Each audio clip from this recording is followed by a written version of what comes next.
Hello friends, આજે આપણે બનાવીશું મસાલા બટાકા પૌવા. તો એના માટે એક વાટકો ભરીને મેં પૌવા લીધેલા છે. તેને આપણે ગરમ પાણીમાં ધોઈ લઈશું અને કાણાવાળા વાટકામાં કાઢી લઈશું. તો આપણા પૌવા ધોઈ લીધેલા છે.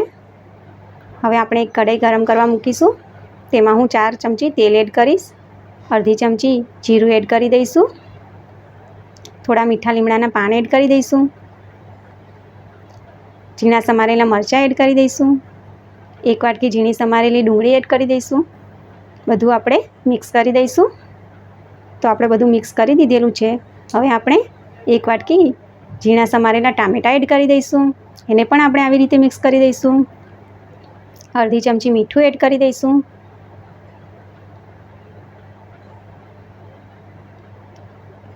બાફેલા જે બટાકા હતા એને આપણે કટિંગ કરીને રાખેલા એ પણ આપણે એડ કરી દઈશું. અડધી ચમચી મરચું એડ કરી દઈશું. 1 ચમચી ધાણા જીરું એડ કરી દઈશું. અડધી ચમચી હળદર પાવડર એડ કરી દઈશું.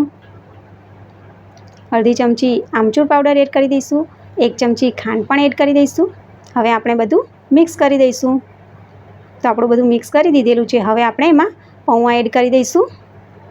તો પૌવાને પણ આપણે મિક્સ કરી દઈશું. તો આપણે પૌવાને મિક્સ કરી દીધેલા છે. એને 5 મિનિટ ઢાંકીને ચડવા દઈશું.